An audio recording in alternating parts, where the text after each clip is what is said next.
ভাইরা আমার, একটা রমাদান মাস এটা এত গুরুত্বপূর্ণ যে একটা রমাদান মাসে একজন মানুষ চাইলে তার আগের বছরের সমস্ত গুনাহ, সমস্ত পাপ, সমস্ত অপরাধ এই সবগুলোকে ভ্যানিশ করে দিতে পারে এবং আগামী এক বছরের জন্য সে নিজেকে নিষ্পাপ করে ফেলতে পারে। এই জন্যই রমজান এসেছে। এখন থেকে তওবা এবং ইস্তেগফার করতে হবে।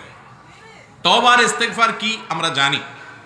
ইস্তেগফার মানে হলো আল্লাহর কাছে আমাদের কৃত অপরাধগুলোর জন্য ক্ষমা প্রার্থনা করা, আর তওবা মানে হলো অবাধ্যতার নাফরমানির পথ ছেড়ে দিয়ে আল্লাহর হুকুম মানার পথে আল্লাহর রহমতের ছায়াতলে চলে আসা, আল্লাহর গোলামির পথে চলে আসা, নাফরমানির পথ বাদ দিয়া। এই রুট চেঞ্জ, ট্র্যাক চেঞ্জ, পথ এবং সড়ক পরিবর্তন, এটাকে বলা হয় তাওবা।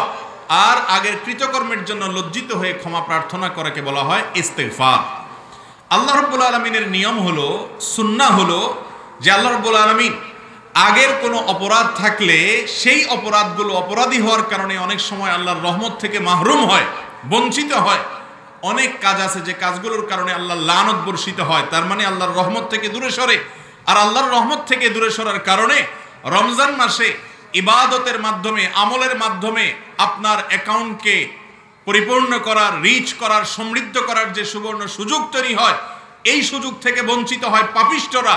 বছর জুড়ে অপরাধ করে করে, হারাম করে করে আল্লাহর রহমত পাওয়ার উপযুক্ততা হারিয়ে ফেলেছে, আল্লাহর রহমত থেকে দূরে সরে গেছে, লানতের উপযুক্ত হয়ে গেছে।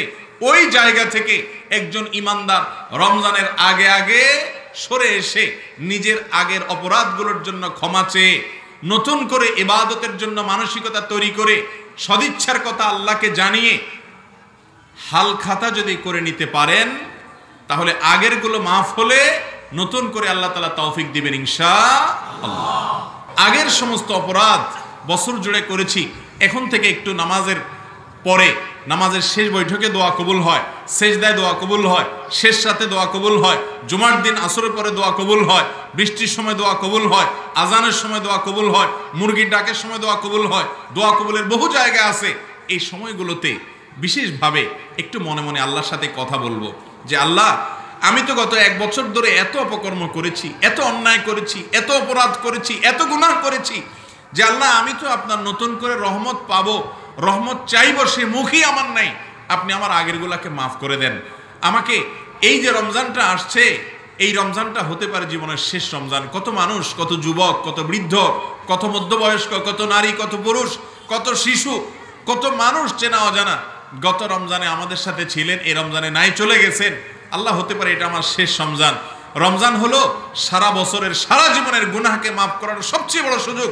আল্লাহ, এই সুযোগটা যেন হাতছাড়া না হয়, এই জন্য আগেরগুলো আপনি মাফ করে, ক্লিন করে, আমার প্রোফাইলকে পরিচ্ছন্ন করে আমাকে নতুন করে আপনার রহমতের উপযুক্ত করে দেন। এই দোয়াটা করবো তো ইনশাআল্লাহ। নবী করিম সাল্লাল্লাহু আলাইহি সাল্লাম বলেছেন, ওয়ালিল্লাহি উতাকা মিনান নার। রমাদানে আল্লাহ তাআলার পক্ষ থেকে অসংখ্য অগণিত মানুষকে, বহু মানুষকে আল্লাহ তাআলা প্রতিদিন ঘোষণা জারি করেন, ফরমান জারি করেন। আল্লাহ রাব্বুল আলামিনের পক্ষ থেকে ঘোষণা আসে যে এই তালিকা যারা আছে, অমুক অমুক অমুক অমুক এত মানুষকে আজ আল্লাহ তাআলা জাহান্নাম থেকে মুক্ত, এই ঘোষণা দিয়ে দিয়েছেন। ওয়াযালিকা কুল্লা লাইলা, প্রতি রাতে এরকম অনেক মানুষকে আল্লাহ তাআলা ক্ষমার ঘোষণা করেন। এইবার রমজানে কিভাবে তওবা করতে হয়, যেহেতু আল্লাহ সাধারণ ক্ষমা ঘোষণা করেন, আমি এখন থেকে প্রস্তুতি নিব। তওবা এবং ইস্তেগফারের জন্য সবচেয়ে উন্নত ভাষা হলো, উন্নত দোয়া হলো সাইয়্যিদুল ইস্তেগফার। এটা দেখে দেখেও পড়তে পারেন, মুখস্থ না থাকলে অসুবিধা নেই, লিখে আপনি সেটা দেখে দেখে পড়েন, অথবা ইউটিউবে আছে সেখান থেকে শুনেন, আস্তে আস্তে মুখস্থ করে নেন। আরবি না পারলে বাংলা পড়েন। আল্লাহুম্মা আনতা রাব্বি লা ইলাহা ইল্লা আন্ত, হে আল্লাহ আপনি আমার রব, লা ইলাহা ইল্লা আন্ত, আপনি ছাড়া কোনো ইবাদতের উপযুক্ত সত্তা আর কেউ নেই। খালাকতানি, আপনি আমাকে সৃষ্টি করেছেন। ওয়া আনা আবদুক, আমি আপনার দাস, আপনার গোলাম, আমি আল্লাহ, আমি আপনার গোলাম। ওয়া আনা আলা আহদিকা ওয়া ওয়াদিকা মাস্তাতাত, আপনি যে অঙ্গীকার নিয়েছেন আপনার আনুগত্য করার, আপনার রুবুবিয়তকে স্বীকার করার, এই অঙ্গীকারের উপর, আপনার সঙ্গে করা ওয়াদার উপরে আমি যতটুকু পেরেছি আমার সাধ্য অনুযায়ী চলার চেষ্টা করেছি। কিন্তু যতই চেষ্টা করি না কেন, ভুল তো হয়েছে। আবু উলাকা বিনিআমাতিকা আলাইয়া, আপনি যে অজস্র নেয়ামত দিয়ে আমাকে রেখেছেন, স্বীকার করি মালিক। ও আবু বিযামবি, আমার দ্বারা যে অনেক পাপ হয়েছে সেটাও আমি স্বীকার করি আল্লাহ। ফাগফিরলি ফাইন্নাহু লা ইয়াগফিরুয যুনুবা ইল্লা আনত, অতএব আপনি আমাকে মাফ করে দিন, কারণ আপনি ছাড়া আর কেউ ক্ষমা করতে পারে না।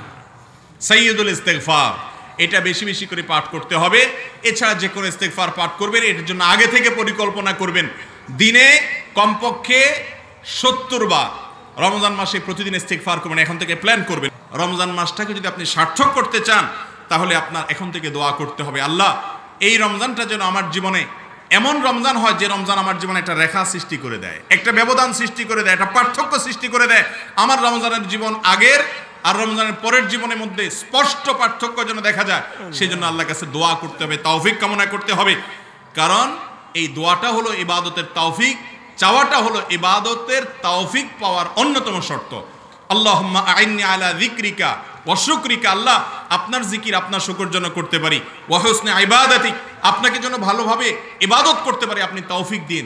আগের জীবনে যা ভুল ত্রুটি হয়েছে সেগুলোর জন্য মাপ চেয়ে রমজানে আল্লাহর তৌফিকের উপযুক্ততা, আল্লাহর রহমতের উপযুক্ততা তৈরি করা। এই রমজানে কোনো অবস্থাতে আমি সাধারণ ক্ষমা মিস করব না, এখন থেকে তওবার উপযুক্ততা তৈরি করতে হবে, ইস্তিগফারের রিহার্সেল এবং অভ্যাস গড়ে তুলতে হবে, এবং রমজান মাসে ক্ষমা না পেলে আল্লাহর নবীর বদদোয়া পেতে হবে, সেটা মাথায় রেখে এখন থেকে প্ল্যান করতে হবে যে প্রতিদিন ইফতারের আগে 5টা মিনিট ভোর রাতে বিভিন্ন সময় আল্লাহর সামনে চোখের পানি ফেলে আমি দোয়া করে কাঁদবো, নিজের ক্ষমা প্রার্থনা করব। অনেক কপাল পোড়া আছে, অনেক কপাল পোড়া আছে যাদের গোটা রমজানে একবারের জন্য আল্লাহর কাছে চোখের পানি ফেলে নিজের গুনার জন্য মাপ চাওয়ার তৌফিক হয় না। আছে না নাই? রমজান মানেই আমরা মনে করি শুধুমাত্র তারাবি পড়া, রোজা রাখা, ইফতার করা, সাহরি খাওয়া, এই 4 কাজ। ইফতার করা, সাহরি খাওয়া, রোজা রাখা, তারাবি পড়া, 4 কাজ, পঞ্চম কোনো কাজ নাই। ভাইরা আমার, রমজান মাসের মূল বিষয়টাই তো হলো যাতে আমরা গুনাহ ছাড়ার এক্সারসাইজ করতে পারি এবং ক্ষমা নিয়ে নিতে পারি, আল্লাহর ইবাদতের উপযুক্ত যেন হতে পারে, সেই তৌফিক আমাদের সবাইকে দান করুন। শুকনা গোবর দিয়ে রান্না বান্না করা জায়েজ আছে কিনা?